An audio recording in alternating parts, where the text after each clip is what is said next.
আমি এই কার্ডটি নিয়ে দিল্লি মেট্রোতে ফ্রিতে ট্রাভেল করেছি। সরকার যেন সবসময় ভাতা দিয়ে যাবে আর আমরা সেই ভাতার টাকায় চলবে আমাদের সংসার। তো এই বিজেপি মেম্বারশিপ কার্ড, এই কার্ডটি নিয়ে আমি যে ভিডিওটি বানিয়েছি সেই ভিডিওতে যে প্রচুর ভিউজ এসছে, বেশ কয়েক লাখ ভিউজ এসছে, সেখানে বেশ কিছু প্রশ্ন এসছে যে প্রশ্নগুলো ক্লিয়ার করে দেওয়া প্রয়োজন। অনেক প্রশ্ন এসছে, যেমন প্রথম প্রশ্ন এসেছিল যে এজ লিমিট ওখানে আলাদা করে আমি বলে দিইনি, তা হচ্ছে 18 বছরের থেকে বড় হলে সে কিন্তু অ্যাপ্লাই করতে পারবে এবং এর যে ঊর্ধ্বসীমা তার কোনো লিমিটেশান নেই, মানে 70 বছরের লোকও কিন্তু এটি অ্যাপ্লাই করে সেই কার্ড বানাতে পারবে।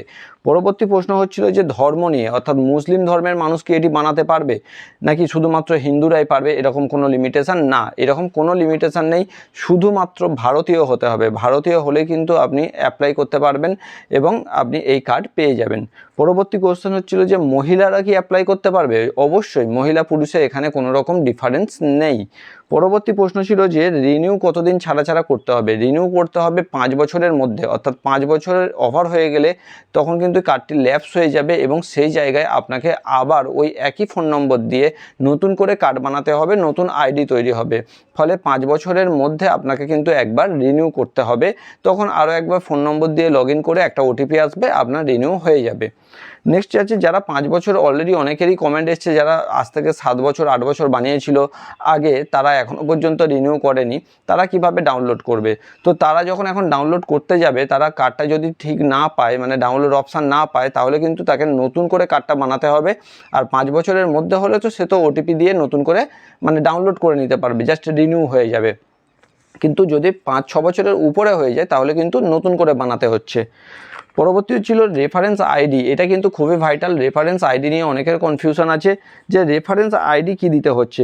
সেই রেফারেন্স আইডিটা হচ্ছে কি, যে কেউ যদি আপনাকে এই বিজেপি সম্পর্কে জানিয়েছে, বিজেপি সম্পর্কে বলেছে, বা আপনি যদি কোনো দলনেতা হয়ে থাকেন, আপনার পাড়ার নেতা হয়ে থাকেন, আপনি বেশ কিছু লোককে যে বিজেপি সম্পর্কে বুঝিয়েছেন, জানিয়েছেন বিজেপি এই যে সংগঠন সম্পর্কে, এবং তারপরে সে এর ইন্টারেস্ট হয়েছে, তাহলে কি হচ্ছে, আপনার রেফারেন্সে সে এই বিজেপি দলে যোগ দিতে ইচ্ছুক হয়েছে। ফলে আপনি চাইলে আপনার রেফারেন্স আইডিটা দিতে পারেন।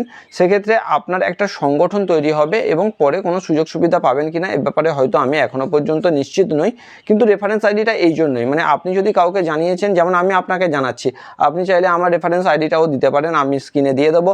তো এই রেফারেন্স আইডিটা কিন্তু আপনারাও পুট করতে পারেন, কোনো অসুবিধা নেই, যে কোনো একজনের, বা এটা ম্যান্ডেটারি নয়। আপনি যদি রেফারেন্স আইডি কারোর না পান, আপনি নিজে থেকে করছেন, তাহলে কিন্তু আপনি শুধুমাত্র আপনার ফোন নম্বরটাই বসিয়ে দেবেন, সেটি যথেষ্ট, এটা ম্যান্ডেটারি নয়। এবং পরবর্তী কমেন্ট এসেছিল আমার 3টে কমেন্ট, এরপরে আমার পড়ার আছে। 3টে কমেন্ট খুবই ভাইটাল কমেন্ট। প্রথম কমেন্টে এসছে, যিনি একজন ব্যক্তি বলছেন যে কোনো সুযোগ সুবিধা নেই, এটা যে আমি বলেছিলাম, তিনি আমার এগেনস্টে বলছেন। তিনি বলছেন কি, যে না, আমি এই কার্ডটি নিয়ে দিল্লি মেট্রোতে ফ্রিতে ট্রাভেল করেছি। তিনি দিল্লি মেট্রোতে ফ্রিতে ট্রাভেল করেছেন এবং গুয়াহাটিতে গেস্ট হাউস, যেটা গভর্নমেন্ট গেস্ট হাউস, সেখানে 50% ডিসকাউন্ট পেয়েছে।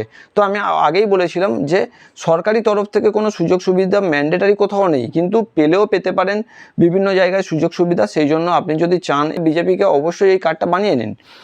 এবং পরবর্তী কমেন্ট এসেছিল কি, যে কি হবে বানিয়ে, মাসিক ভাতা তো কিছু দেবে না। তো বক্তব্য হচ্ছে যে কিছু দেবে না মাসিক ভাতা, এটাই স্বাভাবিক। আমাদের মাইন্ড সেট আপ কেমন তৈরি হয়ে গেছে এই দীর্ঘ কয়েক বছরে, আমাদের কীরকম মাইন্ড সেট আপ তৈরি হয়েছে যে কিছু দিতে হবে, মানে সরকার কিছু দেবে, সবসময় আমরা আমাদের যোগ্যতায় কিছু পাবো এর চিন্তা করছি না। আমরা এখন ভাতা পেতে পেতে এমন একটা আমাদের অভ্যাস হয়ে গেছে যে কিছু একটা দিতে হবে, সরকার যেন সবসময় ভাতা দিয়ে যাবে আর আমরা সেই ভাতার টাকায় চলবে আমাদের সংসার। তো এইরকম একটা আমাদের টেন্ডেন্সি তৈরি হয়ে গেছে। তো সেই জায়গা থেকে এক ব্যক্তি কমেন্ট করছেন যে কি হবে বানিয়ে, মাসিক ভাতা কি কিছু দেবে? তো এটি একটি হাস্যকর কোশ্চেন। পরবর্তী ছিল যে দেখুন, কমেন্ট এসছে আমাকে, এই কমেন্টটা সবচেয়ে বেশি এসছে, আমাকে বলা হচ্ছে যে এই ভিডিওটির মাধ্যমে আমি বিভিন্ন টিএমসি দলের লোককে আমি বিজেপিতে ঢুকতে সাহায্য করছি। তো অবশ্যই বলবো, সেই জায়গা থেকে আমি এই ভিডিওটি তৈরি করছি শুধুমাত্র ইনফরমেশান শেয়ারের জন্য।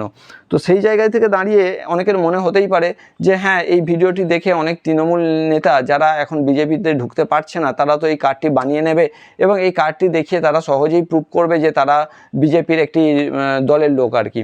তো এটি হতে পারে, আমি তার সাথে অমত নই বা দ্বিমত নই। কিন্তু আমার ভিডিও বানানোর উদ্দেশ্য হচ্ছে শুধুমাত্র ইনফরমেশানটা শেয়ার করার। তো এরপরেও যদি আপনাদের কোনো রকম কোশ্চেন থাকে তো অবশ্যই কমেন্ট করুন, এবং যদি ভিডিও কিভাবে বানাবেন সেই ডেসক্রিপশান সেই ডিটেলস এখনও পর্যন্ত না জানেন, তাহলে অবশ্যই এই ভিডিওর শেষে যে আই বাটনটি থাকছে উপরে এই ভিডিওতে ক্লিক করুন এবং দেখে নিন যে কিভাবে বানাতে হচ্ছে। আমি সম্পূর্ণ ভিডিও বানিয়ে আপনাদেরকে কিন্তু দেখিয়ে দিয়েছি।